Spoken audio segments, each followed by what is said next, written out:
What's that? It says it's going to YouTube.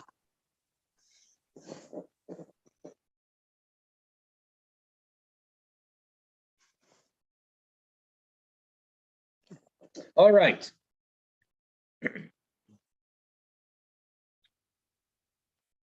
For many, many people, this time of year, for many Jews, this time of the month, we get very anxious in this particular month. And what I'm talking about is, being that we just finished celebrating Pesach, Passover, and the Talmud states that in the month of Nisan, that's the Hebrew month in which Passover is in, the month that we're currently in, which, according to the Torah, the Bible, it's the first month. It gets a little tricky. It's not the first month of the calendar year, because that goes by creation, by the creation of man.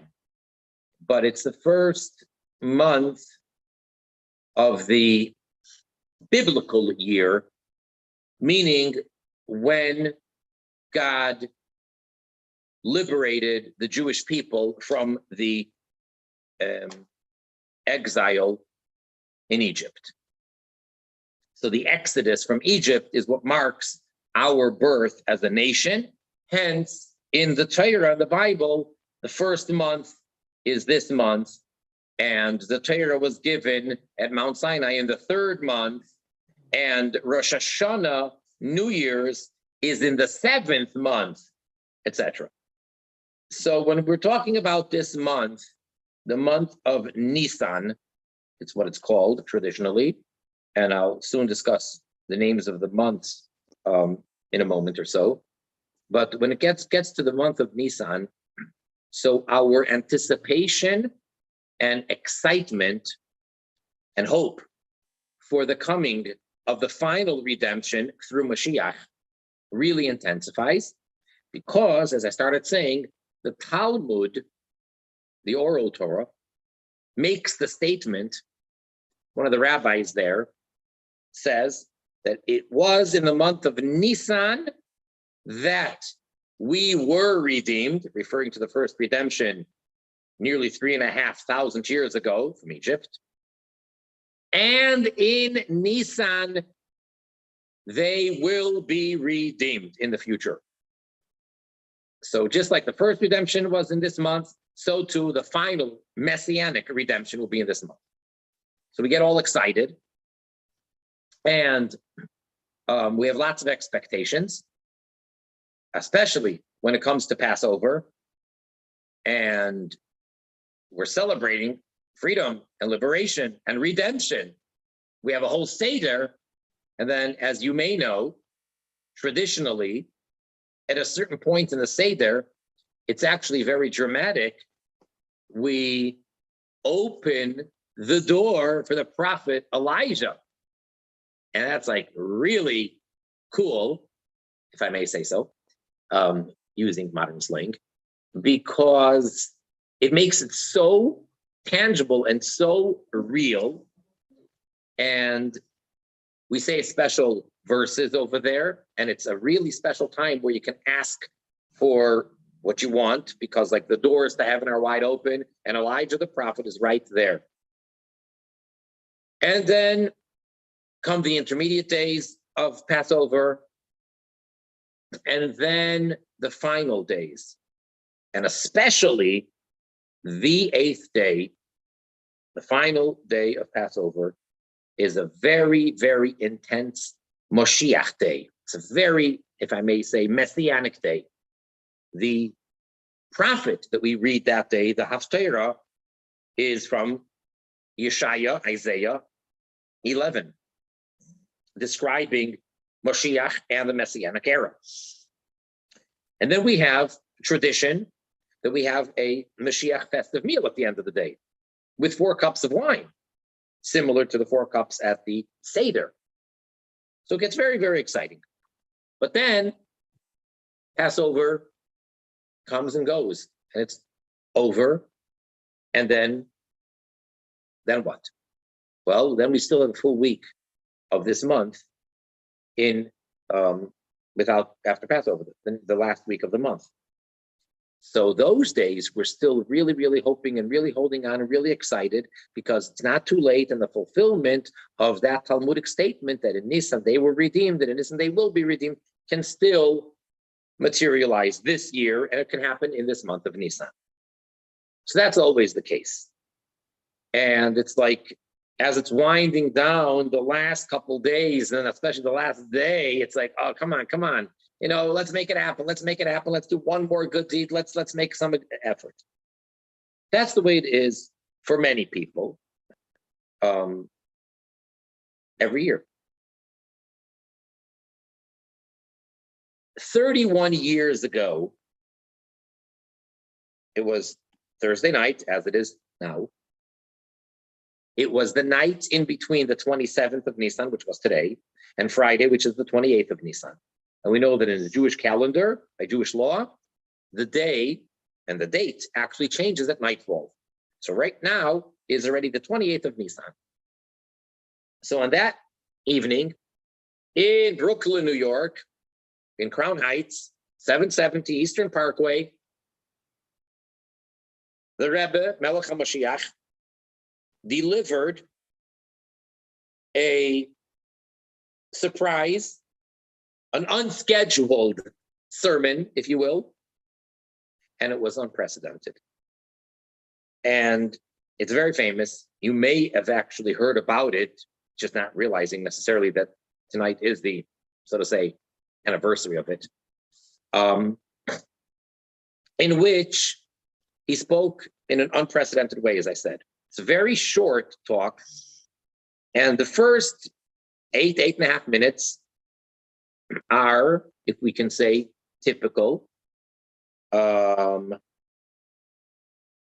explaining why it is so fit and so right and so appropriate for the redemption to happen right now, for Mashiach to come right now, here and now, this evening. Explaining it according to the day and the date and the week and the year and the month and the Omer counting, any which way you look at it. And then, so to say, all of a sudden, unexpected, he we can use the terminology, switches gears, becomes very intense, and says, and based on all of the above, it doesn't make sense why Mashiach as of yet has not come, and why we're still in exile. And then he says that, why is everybody here? So I'm paraphrasing. He says it's in Yiddish, and I'm not exactly translating. I'm just trying to give you the gist of the feeling of what he was saying. And why is everybody so complacent?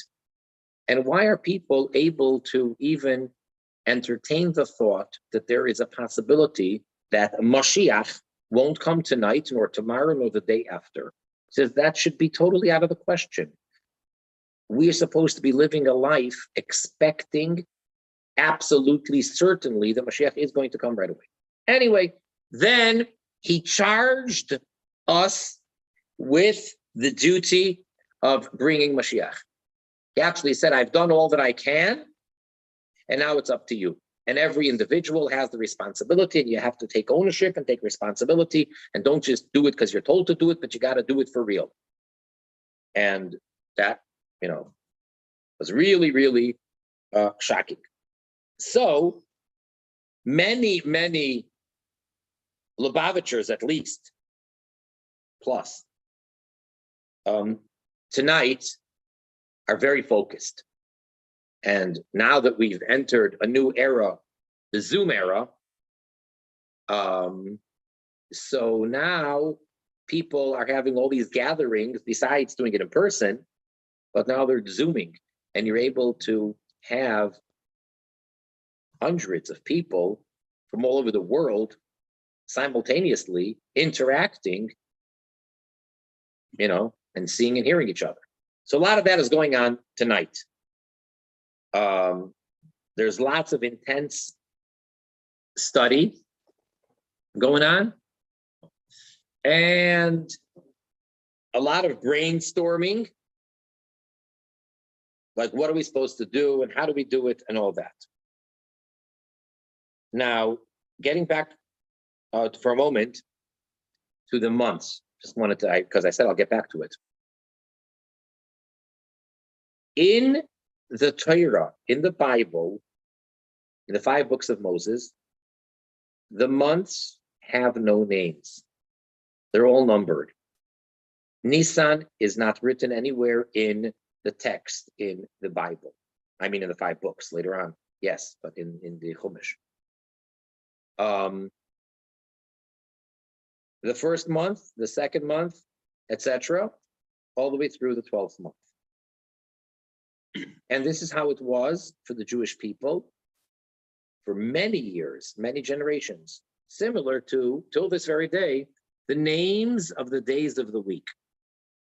The days of the week in Hebrew, Sunday is called first day, Monday is called second day, Tuesday is called third day, and guess what Wednesday is called? Fourth day. And then 5th day, 6th day, and only Shabbos has a special name. It's not just called 7th day, but it's called Shabbos. Okay, that's how the months were too. First month, second month, third month, all the way through the 12th month. When did this change? When the Jews were in the 70-year exile between the 2 temples. So most of the Jews were exiled to ancient Babylon, Bavel, and that area. Persia and that region. And at the end of that period is when the Purim story took place. So they picked up the names of the months from the Babylonians. So these are not even originally Hebrew words or Jewish names for the months. And that's why you'll find in the story of Purim in Megillas Esther, there you have the names of these months. Nisan is written there. It says Adar, Nisan, Teves. There's names of months in there because by then the Jewish people already had those names, the months. And when we went back to build the second temple with return to Israel, to Zion, to Jerusalem, we brought back with us these names. And from then on, the Jews would refer to each one of these months by their name. So it's not an original Jewish name. Now, the interesting thing is, being that everything is orchestrated by Hashem, it's all divine providence. So the names of the months are very interesting.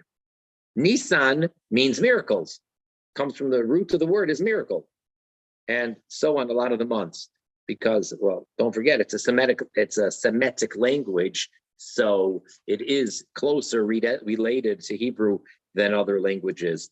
As a matter of fact, Aramaic is very close to Hebrew. Anyway, so I just wanted to share with you the feeling of the intensity of the coming of Mashiach. That being that tonight is already the 28th of Nisan, and that means that this Shabbos is not only what we call Shabbos Mevarchim, the last Shabbos of the month, which we announce when the new month will begin, and it's the Shabbos which actually blesses the entire upcoming month, but it's the eve of Rosh Chodesh. The new month is going to begin right after Shabbos. So Sunday and Monday is called Rosh Chodesh of this coming month, in this case. So it's really very intense. Now, coming of Mashiach obviously is very relevant, not only to the Jewish people, but to bnei-noach as well, and to the entire world and to all of creation. And there's so many prophecies, as you know, which speak about all the nations of the world and all the people and everybody, whether it's speaking about nations as far as peace is concerned, or whether it's speaking about everybody coming and making the pilgrimage to the Beis HaMikdash to be able to come and serve Hashem in unison, and so on and so forth. So we're living in very, very special times. And in particular, tonight is a very, very special day in connection with the coming of Mashiach. So, there are many laws, Jewish law, that pertain to the Messianic era, including the non-Jews, the Noachites. For example, one particular law, and at the moment it slips my mind the source for this, but one law is that we will not be able to accept converts in that era. Once we are completely into the redemption, it will be too late for a person who's not Jewish to become a Jew, to go through Giyur or Gerus, to convert to Judaism. But Ger Toshav, presumably, I would assume, and I'm not saying it says this anywhere, and I'm not saying it with absolute definitively, but I think that everybody's going to be a Ger Toshav. The reason why I'm kind of hesitant about that is because one of the criteria for a Ger Toshav is to be living in Israel. And there's no reason to say that all of the population of the world will be living in Israel. So everybody's going to definitely be on board and be keeping the 7 Noachide commandments because they are divine, given through Moses in the best way possible. That's for sure. But you're still going to have people living all over the world. So since they're not in Israel, they can't really be a Ger Toshav. That's why I'm a little hesitant about saying that everybody's going to be a Ger Toshav, although you'd like to think so. And if you ask me, well, it says that we're all going to be making the pilgrimage, or everybody's going to be coming up to the Holy Temple. Well, that's definitely not a problem, especially in modern days that now we know that it's like you can just hop on an airplane and you don't even need to have a miracle of clouds or something.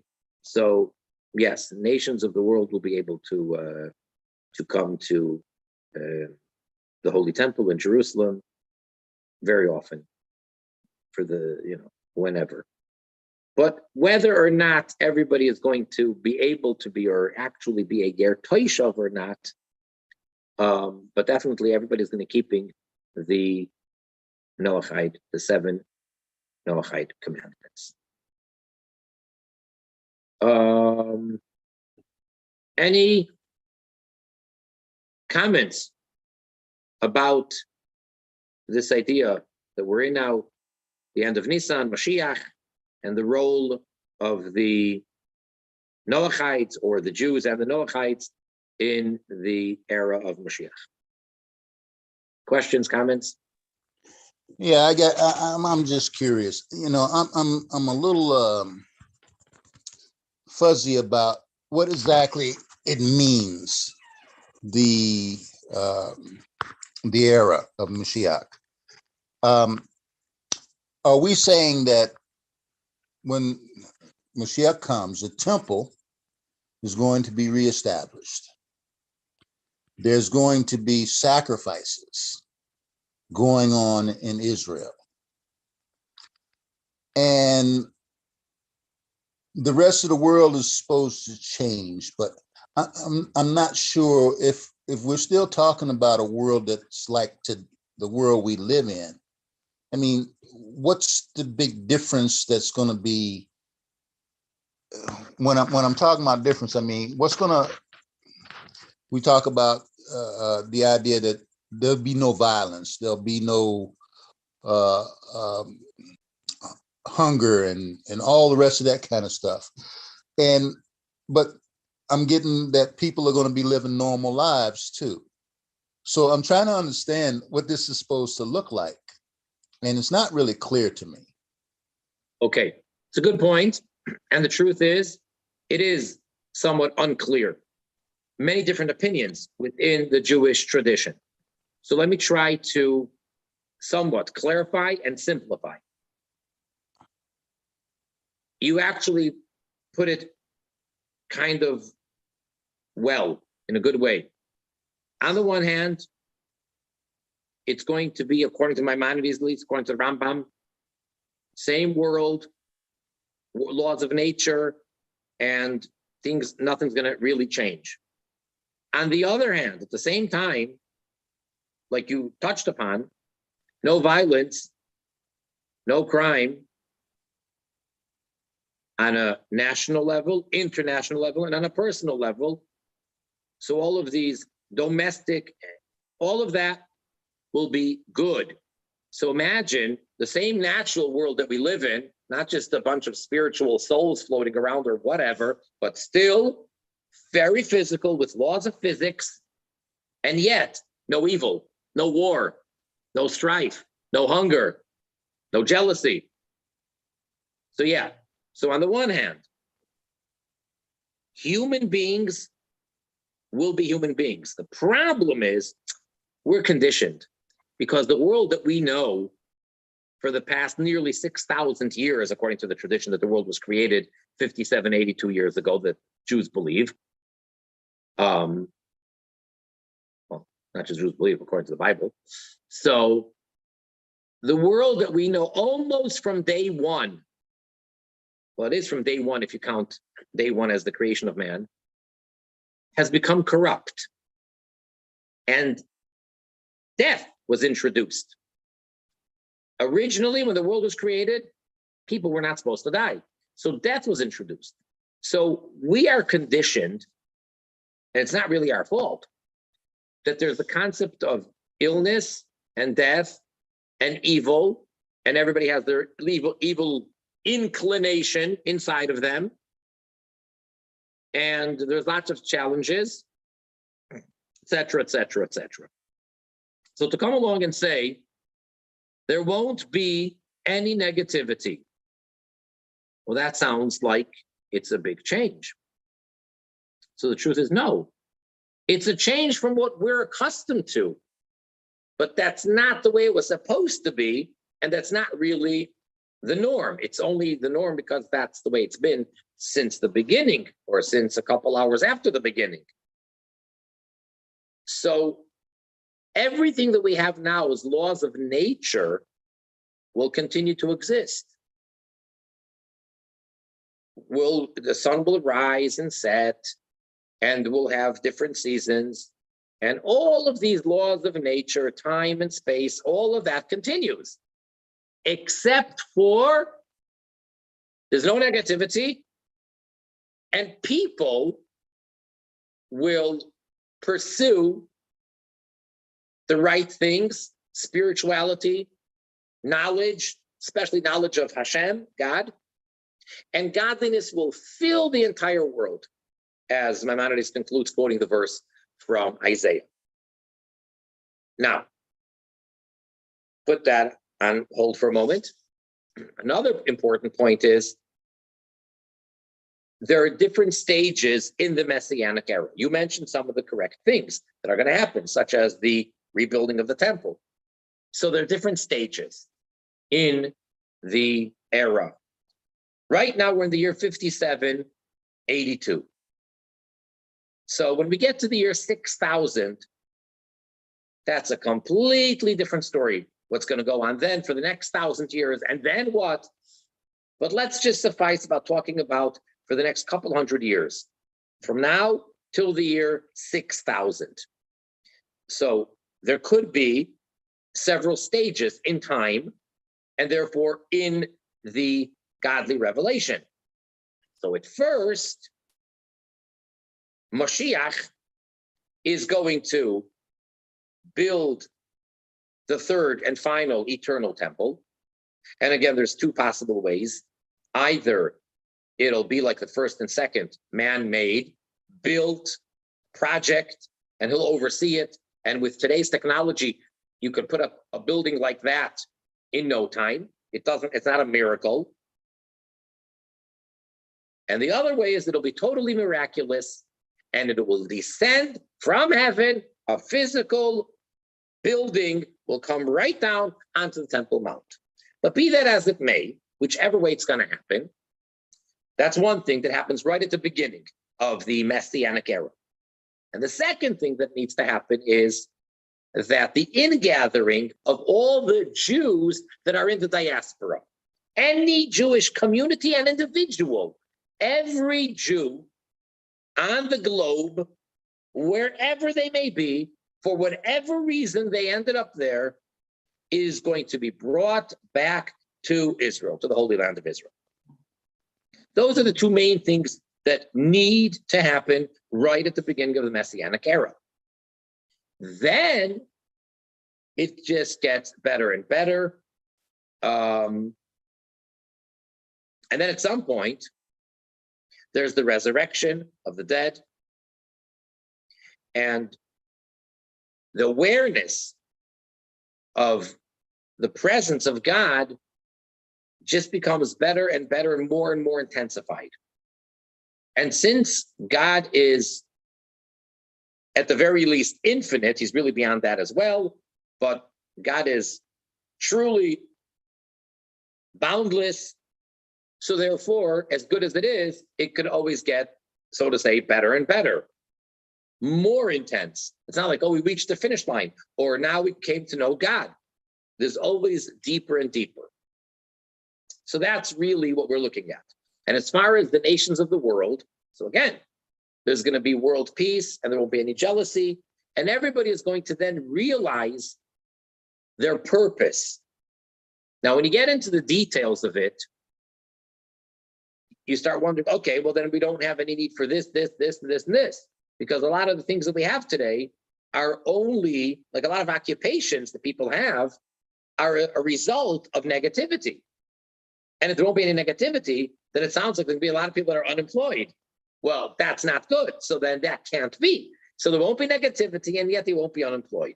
So just to give one example out of the dozens, perhaps hundreds of examples, one example, and I'm going to use this example because the Rebbe Melech HaMashiach spoke about this one. Physicians, doctors, that is a wonderful, wonderful trade for a bad world, for negativity. Because there is illness, so we have physicians that heal and cure. So if there's no more sickness, no more illness, no more aches, no more pains, so why do you need doctors? So at one time, what he says is that the way it's going to work is a person's going to come for their physical, for their checkup, whatever it is, once a year, every 6 months, whatever he's supposed to do. And doctor will give you the checkup, and he'll give you a clean bill of health, and then he gets paid for that, whether it's you, the insurance, however it works. So you're going to still go through the motions, and you're going to make that visit, and the doctor's going to every time tell every person, perfect bill of health. Okay, and then, doctor gets paid for that. That's how it works nowadays for those people that are totally healthy, and they go to the doctor, he still gets paid. But then what he had mentioned a couple of times when speaking to different physicians or researchers, that there's the concept of preventive medicine. And that's really what the Rebbe Melech HaMashiach has been pushing for a long time already. And he says, especially now that we're getting to that period of time, so instead of waiting for the person to get sick or have the symptoms, research should be working on preventive medicine, which, again, taking that approach, the way I understand it, is basically saying no miracles. We're not talking about a miracle, but we're talking about a perfect world within the world, from the world itself, within the laws of nature. So therefore, since we've reached the point where it's been perfected, that the preventive medicine is like super, and therefore it'll have such a high percentage of success maybe even 100% or very close to that. So there you have the fulfillment of the prophecies that there won't be any more sickness, but it's happening through the same technology or the same science of medicine that has been around for always and just becoming more and more advanced. And then, of course, there's the other approach, which is not a contradiction. It could just be that it's a little bit of a later time in this era where it will be miraculous. So if someone right now is a physician and they're earning a good living, they should surely not be worried about Mashiach's coming and therefore be concerned, then what am I going to do? I'm going to lose my livelihood. I'm going to lose my occupation. How will I keep busy? No, that's no room for that. That's nonsense. So is this in line with the idea that right now we're in a place where they're able to do all this stuff with science and everything? This is in line with science as it is now, that they're progressing towards this idea? Yes. And for example, one of the things in the Messianic era is eternal physical life. The people won't die. And you can find it. There's articles about this. It's been for the past couple of decades. There are real articles, in real serious journals, not from all sorts of, either quacks or I don't know, conspiracy theories. Who knows? There's so much out there. I'm talking about in real scientific magazines and articles. Well, I've been studying the thing with AI, and they're literally talking about all of the massive discoveries that they're having with the supercomputers, where they can literally go in and look at DNA and regenerate and do all this different stuff. So there's a lot of stuff going on, but there's something else I don't want to get lost in the conversation. About 20 years ago, I was watching a news program on CBS News. And in Israel, there was this red cow that was born. And they said, oh my goodness, there hasn't been a red heifer born in 2,000 years in Israel. And all of a sudden when it comes up, and they put it on CBS World News Tonight.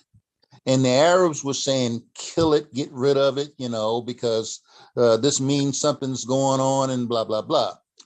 But, I learned about the red heifer from reading the Torah and reading the Talmud and different things and seeing that this is an important thing. So there's supposed to be this 10th sacrifice of a red heifer. There's already been 9. So, there's a lot of people in the world who are taking this really seriously. If they see the signs, all of a sudden now, we're putting it on national news. And I remember speaking to the rabbi, and he was saying that the Rebbe always said, when the Mashiach comes, you'll see it on the news. Right. Right. And so that kind of got me. But what the red heifer is symbolic of a healing process. Why would something like that have to happen in this process instead of it just being a natural thing? And are we establishing a kingdom here? That's the other side of it. What? I was following you until the last sentence. So, but the last question, how does kingdom come into here? Well, we're talking about a leader, a king being. Yeah, okay, but that has nothing to do with the red heifer. Okay. Let me address the red heifer. Isn't he the one that's going to do it? Yes, you're right. Okay, good. Okay. Let me. Okay, so you basically got it. So again, in the Torah, and by the way, this red heifer, to the best of my understanding, and I'm pretty sure that I'm not making a mistake, I'm really certain of myself, but I've been wrong before. This red heifer really has nothing to do with the Noachites. It's strictly for the Jew. And let me explain. There's a concept of becoming defiled, becoming impure by coming in contact with a corpse, with a dead body. And that whole problem of becoming defiled and becoming purified only applies to a Jew. If a Jew comes in contact in a certain way, or a couple of ways, with a dead body, that person became impure, which means they now have certain restrictions, such as they can't walk into the temple and they can't eat from sacrifices, things like that. But otherwise, it's okay. There's nothing wrong with the person being impure. Still going to synagogue, still could pray, do mitzvahs, put on the tefillah. There's really, except for if the person is a kohen. That's a separate category for those Jews that are kohanim, priests. But otherwise, nothing wrong. A person can do it, can become defiled. But he has to realize that he's defiled. And for example, when it comes to Passover, he can't partake in eating the Paschal offering because he's defiled. The only way for a Jew to become purified from this impurity, there's different types of impurities, from this most intense, highest level impurity, it's called grandpa impurity, which is the dead body itself. The only way to become cleansed from that is by going through the process as it is delineated in, as you mentioned, in the Torah, in the book of Numbers, the Torah portion of Chukas, which is, if I'm not mistaken, chapter 19 in the book of Numbers. And there it goes through all the details, how to do it. So what happens is there's got to be this red heifer, this red cow, and it's slaughtered, and then it's burnt. It's different than all the other sacrifices. It's not done in the temple itself. It's done on the mountain right across from there. And you don't put any of it on the altar as a sacrifice would be brought on an altar. And none of it is eaten. But that's not unique for that because all the burnt offerings, no one eats from them. And none of it is eaten. So it's really different than all the other sacrifices. It has to be totally and completely burnt till it's ashes. Totally burnt till you have ashes of this red heifer. And it's got to be mixed with water that was taken from the ground of the temple. And that mixed concoction then needs to be sprinkled in a certain way with a certain plant on the person who's becoming purified. He's got to count. So on his third day of the week, on the seventh day of his week. So it's a whole process.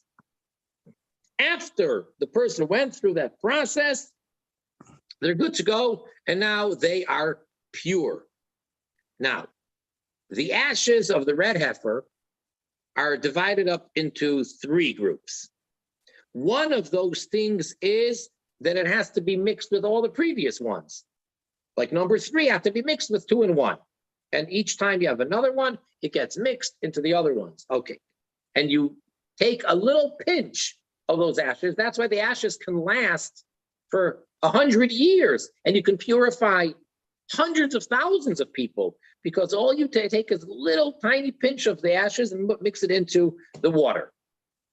Now, as you mentioned, historically, till the destruction of the Second Temple, nearly 2,000 years ago, we had 9. The first one is the one in the Chumash, in the book of Numbers, that was done through Moses. Well, actually, it was done through Aaron's son, Elazar. He's the one who did it, overseen by Moses.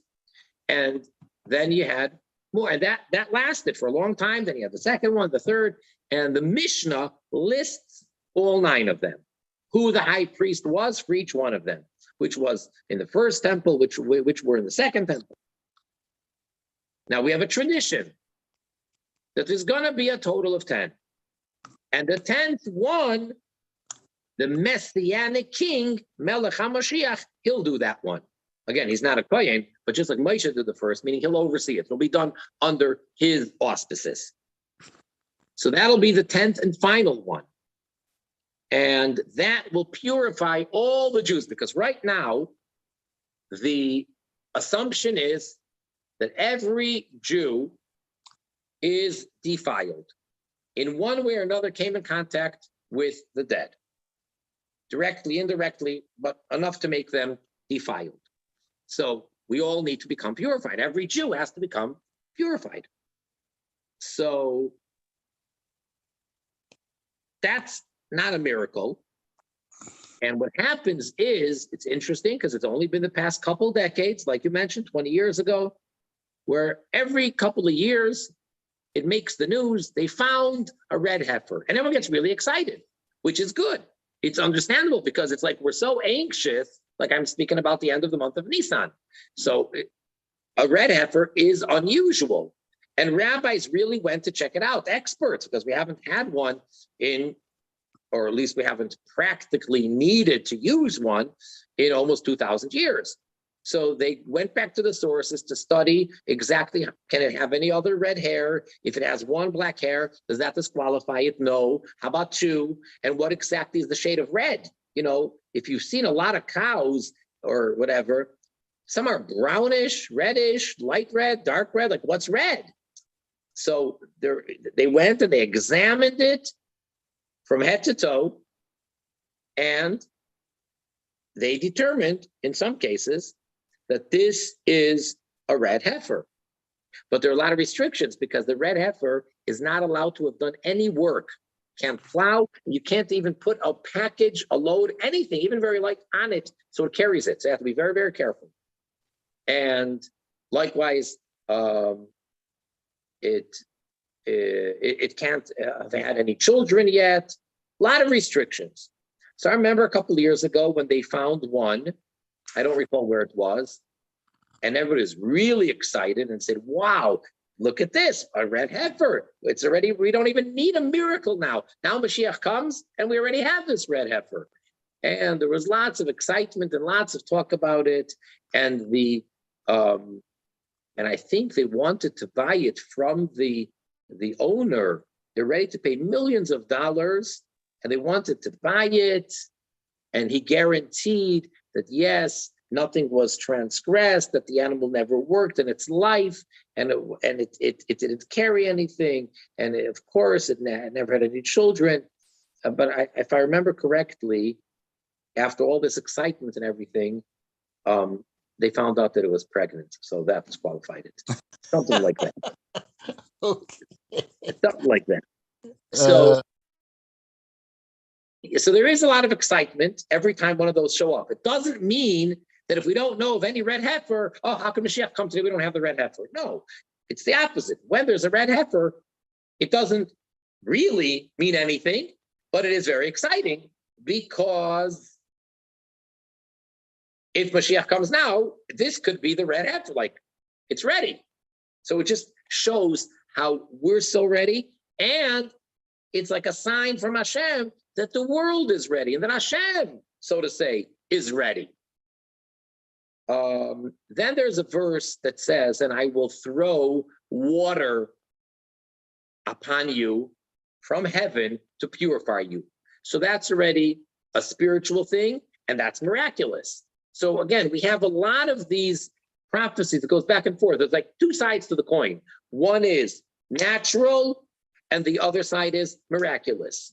And there are many talks where the Rebbe Melech HaMashiach explains that it doesn't have to be a contradiction, but it actually can work together. It could be miraculous and natural at the same time. Or other talks, he says that it's different stages, that the initial era will be natural and then later miraculous. Then when you say initial era, what do you mean by that? As far as I know, there is no clarity as to how long that lasts. It's basically, in the Messianic era, there are two eras within that period of time, two different eras. And we don't know how long they are, but presumably, because it's so late now, we're already in the year 5782. So the first era is going to be extremely short and quick.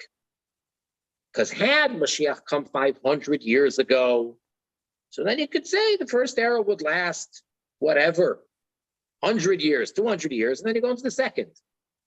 But now that we really, in the big picture, don't have that much time to the year 6000, so the first era is probably going to be very, very quick and very short. And arguably, we're already in the first era for at least the past 30 years.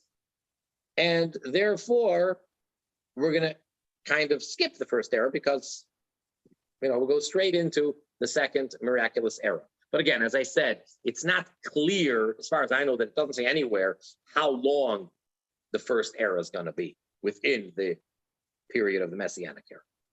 So are we making distinctions between the Jews and the gear when we're talking about this, that there's certain things that's going to be happening in Israel, but then outside of Israel, in the gear world, it's not like they're not going to be sitting there watching what's going on in Israel. But then when I talked to a Yid one day, he was telling me, well, I'm going to get up and go to work just like I normally would. And I would, I was kind of saying, well, wait a minute, where's the magic in this? And I don't know if there's supposed to be any magic according to the way you're explaining it. It's just going to be a natural thing. So, that's where the convolution comes, where we start looking at, okay, the spiritual and the natural. It's like the story of the loose bone that exists in all the Jews. Here's a bone that no matter where they are in the world, this bone is supposed to roll back to Israel. And these people are going to be reinstituted from that one little bone that's supposed to be so indestructible. That sounds pretty miraculous, right? Yeah, pretty much. Right. So again, there is this double-sided coin, if we could put it that way. On the one hand, yes, everything is going to be the same. Everything will be, quote unquote, normal. And the Jew will get up in the morning, go to work. But there's the flip side, where Hashem will be so revealed that everybody is going to be completely preoccupied with pursuing the knowledge of Hashem, studying Torah in a very, very deep way, the innermost dimensions of Torah. And as far as livelihood, there's going to be such an abundance of everything that people won't have to. So one way to explain it in a simple way is two eras. At first, it'll be like this, then it becomes like that. That's just one way to explain it. But what I want to say is, at that point, everything will be so clear, Hashem will be so revealed, that every single human being will recognize and understand and know their purpose. Right now, there's a lot of confusion. And at one point or another, I think it's fair to say that most people, in one way or another, ask, at least themselves, the question of what is the purpose of life? Why am I here?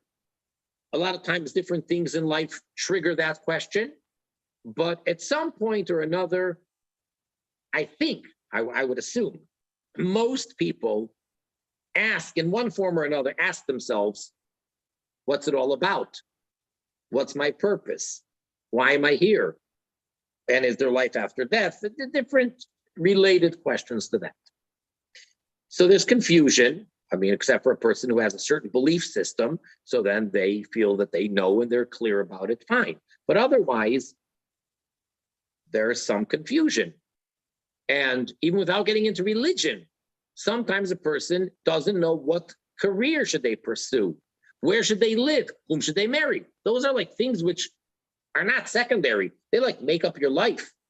If you make a decision that you want to live in this country or in that country, and they may be very different, you're making a choice of what kind of life you want to live. If you decide what profession you want to go into, it's not just, okay, 9 to 5, I do this. Maybe that's how some professions are, but some professions, that's your life. Your whole being becomes that. It's not just, well, you studied and you have a bunch of letters after your name. No, if you're a doctor, or if you're a judge, or a certain type of politician, or whatever you are, that's what you are, even on your days off. And whom you marry, that's good. That's your life. Whether you're going to end up this way or that way. So a lot of times making those decisions for many people is difficult.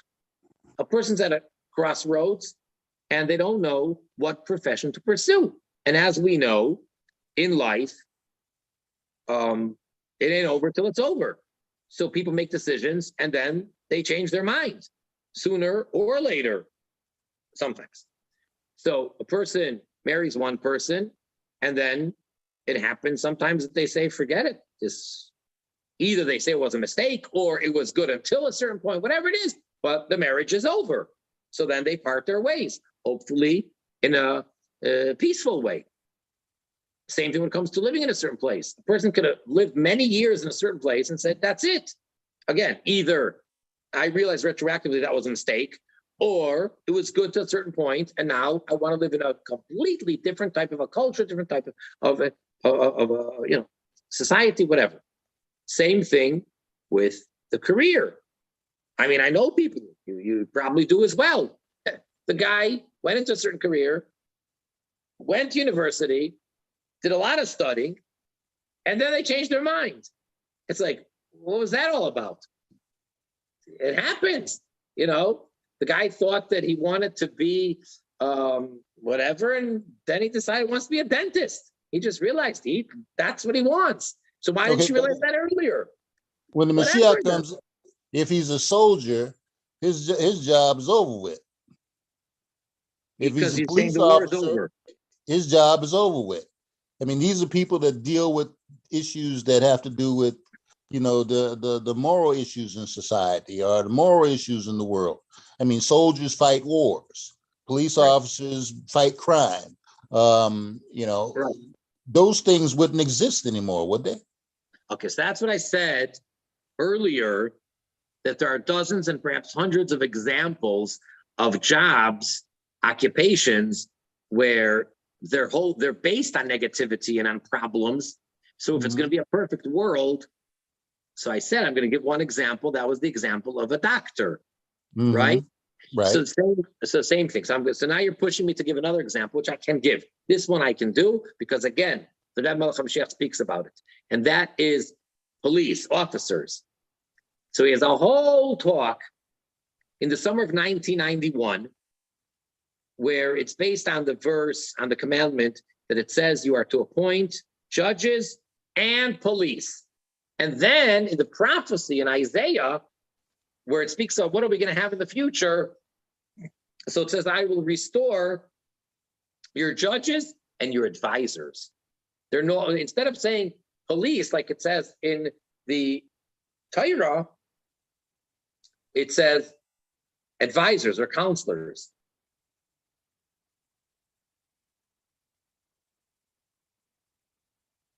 He muted himself. You muted yourself. So first, okay, he explains that there won't be any need for police officers because the whole point of the police is, like you were saying, that the judge gives the ruling, but then who's to enforce it? If a person doesn't want to listen, that's when you need to have the police come out. But if you're living in a perfect world, so when a person is judged by the judge, he will want to do what's right. He just didn't know what's right, or he has a dispute with someone else. They very peacefully come to the judge rules, and then very thankfully and wholeheartedly says, sure, okay, you win, I lose, of course. That's in a perfect world. But if the person is all upset and all grumpy and all this, so then you have the police who are going to enforce the law. They're the law enforcers.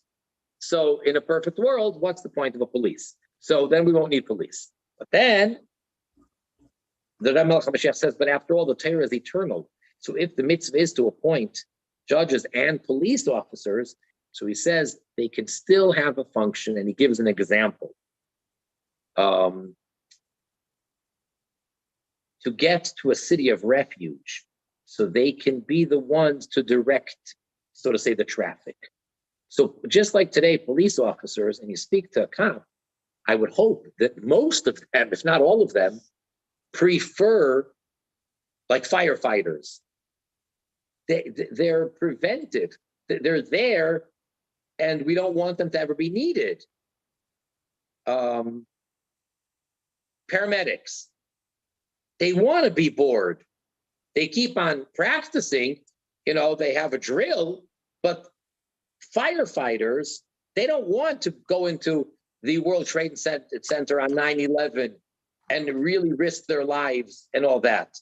They do that out of a sense of responsibility, and they went into a profession which they're endangering their lives to save others. But they'd be more than happy if the opportunity doesn't come up. You know what I'm saying? The guy was on the police force for 50 years, and he never had to draw.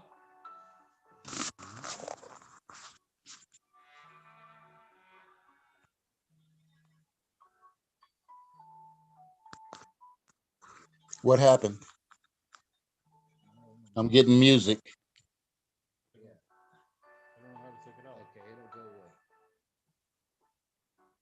I'm getting music right now. Yeah, we are too. It's a fall. It'll probably go away.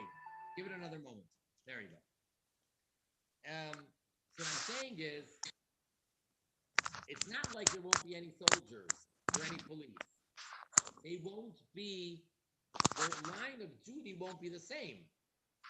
Again, but when you get to the nitty gritty, a lot of it needs to be explained, because after all, the prophecy says they will beat their swords to plowshares. That means there are no more needs for any guns, right? So, but a police officer will still have his profession, will still get paid, but what's going to be his job? To be a crossing guard or things like that, or to direct traffic. Not everything that they do is dealing with preventing criminals from committing crimes. And the same thing with, firefighters. They're going to be teaching about safety and, things like that. The more I learn about this, the more it just seems like we're just going to be doing the same stuff. I mean, it's just without the drama. Without the drama in a negative way. Okay. It'll be very, very exciting. And again, then the people that are Noahides won't die, from what I understand. Fine. And the ones that are dead won't be resurrected, from what I understand. All right, fine. So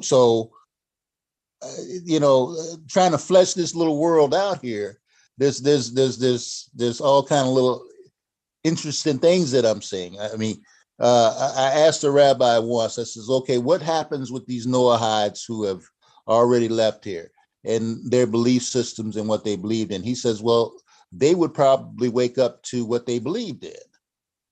And when they come back to consciousness, I guess. But I mean, do they just cease to exist? This is where I'm curious. They cease to exist, but the Jews are made alive again. I mean, even Moshe is coming back, right? What do you mean even? He'll be from the first. Yeah, I'm saying we're going all the way back to the beginning. Oh yeah. Sure. But then the Noahides don't get the same thing. So we're a little different in that. I'm trying to understand our place a little bit when I'm asking these questions like that. Okay, let me get back to the current situation of the current people on the planet now. Let's not talk about the resurrection. Once we have Mashiach completely revealed, which means that Hashem then is totally revealed and there's clarity and awareness, and in this physical world, we don't get caught up in the facade, in the cover, but we see for what it really is, and not a shell or a covering, but it is a tool, it's a vehicle, it's a vessel for godliness. All right, we see that clearly. Now, at that point, I started saying that every human being will recognize, understand, and realize their purpose, why they were created. What am I doing here? Whether the person's a Jew or a Noachide, whatever they are, man, woman, young, old, everybody will realize, why am I here? What's the goal? What's the point? What is my mission here? So is it to serve? So it's all to serve Hashem. how do I serve Hashem? So if it's a matter of profession, okay, if your profession is being a tailor, then you're going to be all day long involved in knowing Hashem through sewing and cutting and being a tailor. A cobbler is a cobbler, a baker is the baker. The farmer is the farmer, the doctor is the doctor, the lawyer is the lawyer, the pilot is the pilot. Everybody is going to appreciate what they need to do and why they're doing it and how that is directly connected to the purpose of what Hashem wants of having a dwelling place in this world. And the Jew, of course, is going to be doing his thing. And just like there's different categories, so within the Jewish people themselves, there's the Kohanim, there's the Levites, the Levim, and then there's everybody from all the other tribes. So everyone's going to recognize that, yes, collectively, we all have the same 613 commandments because I'm Jewish, but there's different nuances. If you're a man, if you're a woman, if you're a Kohen, if you're a Levi, you're not. So everyone's going to clearly understand and realize and recognize how I fit into the picture. And similarly, the Noachite will understand what his or her function and purpose is and how I fit into the picture and what I am doing in the big picture of serving Hashem. But right now, for the most part, we don't have that clarity of, I know that, okay, here are the commandments, here are the do's, here are the don'ts. I'm supposed to be doing this, shouldn't be doing that, but what exactly should I do right now? And why exactly? And again, if it's not directly religious, so then we can always second guess ourselves, and we're always, or not always, but oftentimes wondering, am I in the right profession? Am I living in the right place? Et cetera, et cetera, et cetera. At that point, we'll have absolute clarity. Okay. So imagine that it's not just you're doing it out of habit and out of rote, and then he asks someone, do you enjoy your job? And the guy says, eh. So some people say, I love it. Other people say, I hate it. I have another 732 days till I retire. Oh, really? You're like counting? Sure. Okay, so that's how some people live their lives. And another guy will tell you, I don't think about it. I just got to earn a living. 9 to 5, it's what I do, pays the bills. And I don't like it. I don't dislike it. None of that. It's going to be so clear and you can be so excited. And you're going to wake up and say, wow, I am a contractor. Well, I'm a carpenter. I am a cobbler. I am a shopkeeper. I am a diamond merchant. And everyone's going to be so excited about what they're doing. And every day it's going to be like, wow. That's very optimistic. That's how I'm doing it. That's the perfect world. That's saying that it's natural, but not just no negativity, godly, with a clarity of not just the vision, but the actual realization. And it's not like a look into the future. We're so used to leading our lives of being a means to an end. Like, when do we get to that end? So at that point, we're at the end, but the end is not a finish line that ends and now story's over, get the trophy and go home. No. When you talk about the real thing, the end is continual. The end is the perfect, eternal utopia, the Messianic era, which exists forever. That is the end. So it's not like, yeah. Well, my thing is that, all right, so we got all these people that are becoming Noahites, not becoming, they're already Noahites, Right, who right. are recognizing that their faith all over the world. But they have no idea, and a majority of them have no idea what that means as far as in the world to come or anything like that. And this stuff has to be explained to people. But I mean, very few people are asking the questions. They're still trying to figure out what a Noahide is right now. Most people that are out there, even the Noahites, because I'm on some of the other sites and stuff like that. Right. And they're still trying to separate themselves. What's the difference between a Jew and a Noahide? But when you start getting into, okay, what's the end game? What are we trying to do?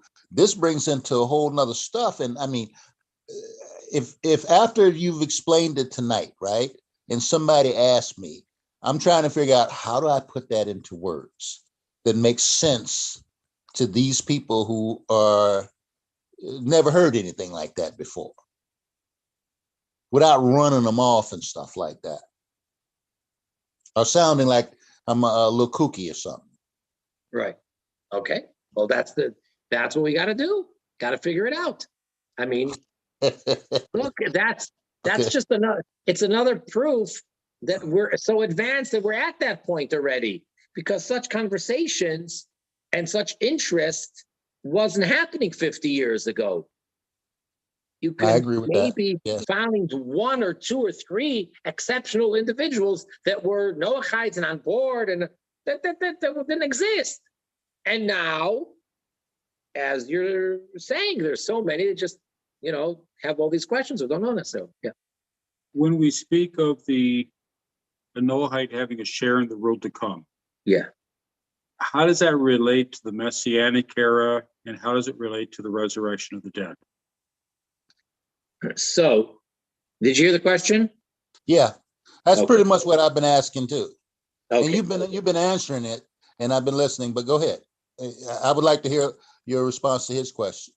Okay. So there are different opinions, and within Judaism itself, even without the Noahide, the term of the world to come generally has three very different definitions, and it depends on the context of how it's to know how it's being used. The world to come, in Jewish terminology for the Jew, is either A, after that individual passes on and goes on to, let's use the word heaven. That's the world to come, the afterlife, without a body, no physical body, just the soul, when it goes to heaven. Then you have the world to come is the Messianic Era. And then finally, the ultimate, and the highest and the greatest of all is the era of the resurrection. Within the Messianic Era, the later period when the resurrection is going to take place. Now, when we speak about the non-Jew, so it says that the Chasidei Umay Sa'olam, the righteous, pious, whatever, of the nations of the world, meaning those people that are keeping the Noachite commandments because they were given by Hashem through Moses. So they have a share in the world to come. And what does that mean? That's open for that statement is a true statement, and no one, as far as I know, no one denies it. Maimonides didn't make that up, and I don't think anybody disagrees with him. The question is, what does he mean when he says that? Does he mean that they have an afterlife similar to the Jews in heaven? Does he mean that they're going to be resurrected? So there is an opinion that says that yes, they will be resurrected. Traditionally, the resurrection of the dead is only for the Jews, but the Chasidei Umay Sa'olam, according to one opinion, they too will be resurrected. Now, the resurrection itself doesn't necessarily happen, even for the Jews, in one instant, on one day. There are also stages. One opinion says that first all the righteous get up, and then some. One famous opinion, for some reason people know this one, is that it's going to happen 40 years after the redemption. 40 years later is the resurrection. That just could mean that that's the official time or when the masses will get back, but you have a lot of people got up before that. Another opinion says that it's the people that passed away most recently, that they're going to be the first to get up. Another opinion says that it's going to be the righteous, meaning the forefathers, Avram, Yitzchak, Yaakov, Sarah, Rivka, Rachel, Leah, and Moses and Aaron. And another opinion says that the last one to get up is going to be the forefathers, like Abraham. And the reason he'll be last is because let all the Jews be resurrected first, and then he'll come and he'll see such beautiful thing. And so, he'll have so much pleasure from that. So there's a lot of different opinions. So in general, the non-Jew, not saying a Noachite or Ben Noach or Hasidu Mesoilom or Ger Toishav, the non-Jew is not going to be resurrected. That's not a normal thing. That's not a natural thing. That is super duper miraculous. And once a person passed away, they fulfilled their purpose, and then there's reward and punishment. But why in the world do they come back? So that's in general. But the Hasidim Mesoilom, according to one opinion, do come back. So there wasn't a clear answer because all it says is Hasidim Mesoilom have a share in the world to come. What does the world to come mean? I think that's up for, Well, see, you opened up more questions for me, but then that's what this is supposed to do, stimulate interest. It's up for interpretation of how to interpret that when Rambam Well, I mean, it's like the tikkun. Does a Noahide have the same responsibility to work on his tikkun? Well, what do you mean by the same? I mean, does he have to pay that debt like a Hasid would to Hashem? The deficit that he comes into the world with. Yeah. So what's the distinction between us? Previous lives, so you have to. I think that's what it means. 1 second. But that's for another day. We can talk about that. I don't want to jump from subject to subject like that. 1 second.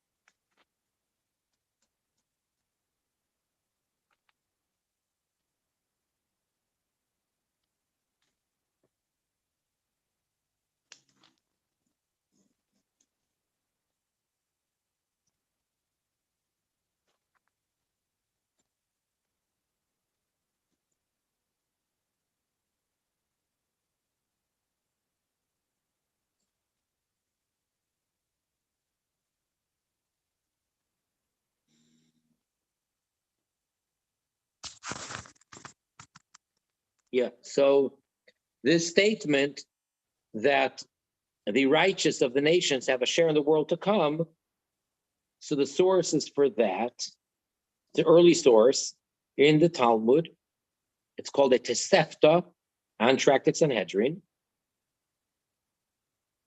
And the question is, how to interpret that? What does it mean, the world to come?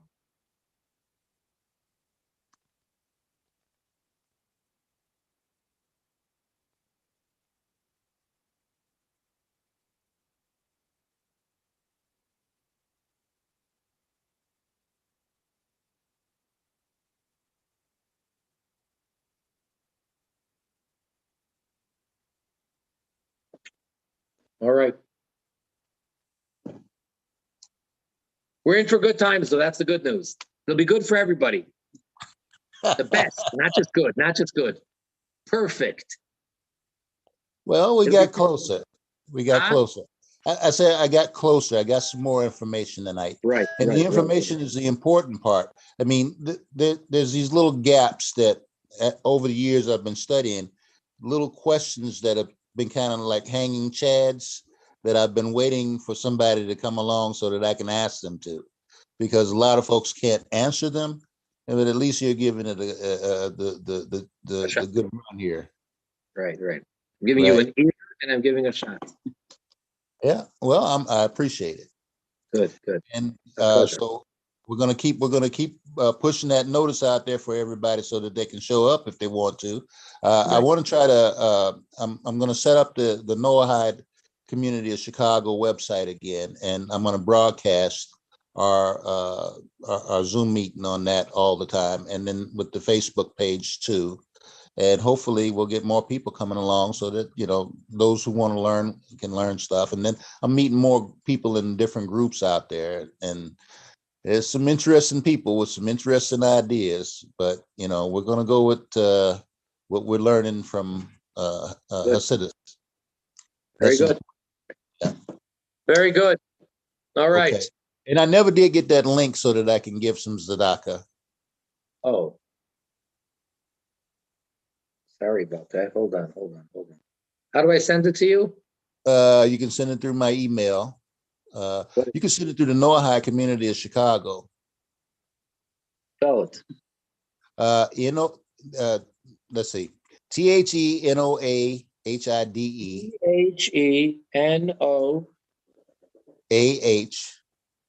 AHIDE Community of Chicago @gmail.com.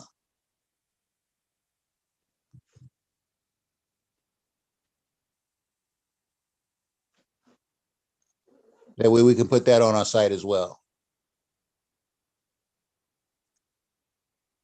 Okay.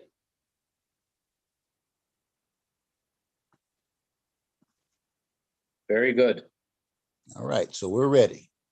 I That's appreciate the class tonight, and I was looking forward to being here. Good. So that's a beautiful thing. Glad you made it. Yep. My pleasure.